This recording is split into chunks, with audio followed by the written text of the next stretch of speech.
Deimos is the new Workshop of Brilliant Lights boss and is really strong, so today I'll be going over everything you need to know so you can easily beat normal mode in the new Workshop of Brilliant Lights. And the most important thing for you to do is making sure your Sung Jinwoo is as best prepared as he possibly can be, which means you're going to want to utilize the 4 set effect of the Burning Curse set as well as also the Expert set for maximum damage. And then for all of Jinwoo's best skills for this game mode, pretty much what you're going to want to utilize are going to be light and also fire skills, because obviously that is what the Deimos is weak to. And when using Jinwoo, you're going to want to use 1 break skill and then 1 DPS skill as well, with the best break skills for this game mode are going to be Decimation and also Multi-Shadow Strike from Armor Break, as well as also Wildfire and also Earth Shock from the Death Stance skill as well. Those are all of the light and fire versions that can do a lot of break damage. And then for DPS skills, there's slightly less options, but still from Sonic Stream you can use Sonic Explosion, as well as also Double Down for their buffs and also just the high amounts of damage that they can actually deal. Fortunately for Sung Jinwoo, he does have a ton of different weapon options that he can use in this current workshop, and if you do decide to go towards more of the light element for your Sung Jinwoo, then I would recommend that you use the Gold-Tailed Fox as your supportive weapon, because this weapon not only has a really strong debuff in Golden Wound, but it can also increase the crit rate and crit damage of your light basic skills by over 20%, which is also going to be very, very crucial in benefiting your damage, which leaves you a DPS option for your weapons. And overall the Divine Quarterstaff will be best because it has so much skill damage, but also the Truth Demon's Night Spear is a very, very good replacement as a free-to-play weapon. The Fire element has less options because the best supportive weapon is going to be Fan of the Fire Demon, but the Skewer is also pretty good. And also what is really, really good is the fact that it can increase your crit rate and also crit damage of your core attacks as well, which of course does mean that Phoenix Soul is going to be by far your best weapon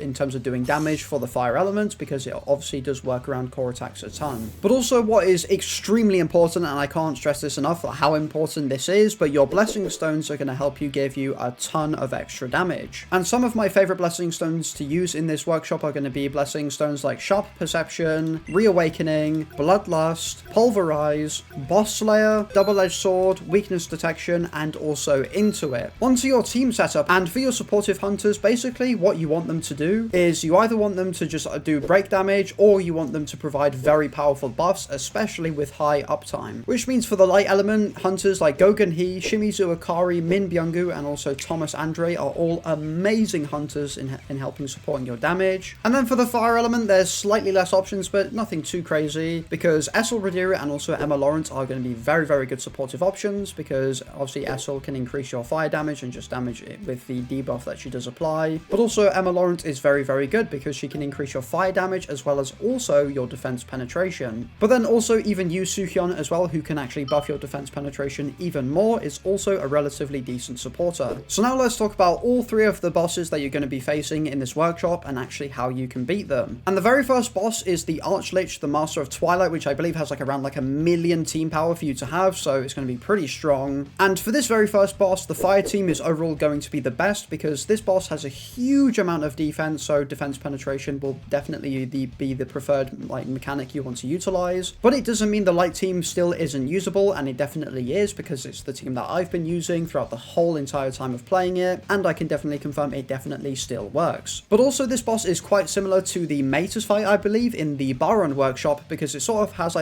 mini game gimmicks that it does have, with the first one being that you have to run into green orbs to then break the boss, and then the second one is slightly more difficult, especially if you don't have characters with big amounts of shields, because all you have to do is just run in a circle, so then the boss's beam there, like fires, can then break the purple orbs. So yeah, overall the first boss is very, very simple, and once you've beaten that, you'll then be able to have the opportunity to get your very first set of blessings if you do choose to get blessings in your runs. And the very first blessing stage is pretty easy. There are lots of enemies, so it could be slightly annoying. However, what has actually changed with selecting blessings this time around is the fact that you can now reroll/readjust your blessings, which you should always do at least once if you're not happy with your current choices that you do actually have presented to you. And what is pretty good is that the very first one is actually completely free, so it's just free value, which is very, very nice. However, the second one does then cost 100k, so it's not really that ideal, so you can just back out the stage and go back into it again to then try again and get better blessings if you do want to. The next boss fight is going to be the very first Deimos boss fight, and this will be the first Sung Jinwoo fight that you do actually do. And this fight, to me, honestly, was possibly maybe the hardest fight in the whole entire game mode for me personally. This was because I feel like the boss its break meter was really tough to break, because obviously it's not a replenishable break meter, phases, so it will be a lot tougher to break. But what you should be even more careful with are going to be the horse charging phases that the boss actually does, because if you let the horses hit you, then you'll receive a damage decrease debuff, so almost prioritize making sure that you don't get hit by them at all, and then you should be good. So then of course, after beating the very first Deimos boss, you could just go ahead and try and beat the game mode. However, you do have the option of getting a second blessing, and this blessing stage is slightly different because instead of fighting multiple waves of enemies, you just fight one individual boss, and because you're only fighting one enemy and that's it, you'll only be able to obtain one blessing, and that is completely it. That's all you're going to get. However, what the difference is with this blessing is that it's empowered, so it's going to be way stronger than all of your other blessings, so these are going to be way more important than your previous ones that you've just gotten. So of course, reroll if you need to. So then the very final boss is going to be the second and final Deimos fight that you're going to do, and overall I did definitely find it easier than the first one. That, again, that's just me personally. And then for the sort of like out of combat things that you need to deal with, like the gimmicks and stuff, pretty much you just have to break some orbs to stop them reaching Deimos, and then there's also another one where you have to hide in portals, so you're gonna have to memorize those. And then also there's the final one, which I believe is staying in the green zone to not receive the damage decrease debuff. So just like with the horses in the first one, you're gonna have to make sure that you don't go into the red at all. And the biggest downside of this is not necessarily just because of the potential debuffs that your Jinwoo can receive, it's pretty much just because it does result in a lot of downtime. And the main negative of this is pretty much because obviously if you are using your Jinwoo with the expert set, you're going to need to be able to hit your opponent as much as possible, so you can try and trigger all of your expert stacks as often as possible. So with less time to do that, it means less expert stacks, which means less damage, which means you're going to have a harder time. So it does also mean outstanding ability as an accessory set could also be very, very good. And then some final things, he can just spawn some ads that can do a lot of damage, but they haven't really bothered me too much, so I just tend to ignore them. So that is everything that you're going to need to know about the final Deimos boss fight. I guess the only thing I've left out is the fact that once you do beat it with Jinwoo, you can then fight it again with your hunters, which I did find a lot easier. And that was also when using the mono light team, but the mono fire team will still be better, I believe. So then finally, to end off this video, I do want to quickly talk about what your farming priority should be, because the Baron Workshop of Brilliant Light is still very valuable. And just to quickly sum things up, the main reward that you're going to be wanting to get from the Deimos Workshop is going to be the limit break material for all of your cores, which will be the main reason for you farming this workshop. But also the cores are not too bad as well, because you have the punishment of the Crimson Apex, which is good for mana recovery. The hunger of the Crimson Apex is not too bad for the Desire Blessing Stone that Jinwoo has, I believe. And then also the Eyes of the Watcher piece is also not too bad, because it can increase the crit damage of your core attacks by 20%. So for hunters like Thomas, Gogan He, and especially Alicia, it'll be very good for them. So yeah, the value of farming this workshop is very, very good, because you get extremely important materials. But if you haven't yet already, I would still recommend that you farm the Baron Workshop, because not only are the cores still good, but you'll also probably still need to level up your Baron to level 50, especially before the next Remnant Power does come out. So there you have it. That is my complete guide of the Deimos Workshop of Brilliant Light. And if you enjoyed this video or you just found it useful, then don't forget to like and subscribe. And as always, I will see you all in the next video. Peace!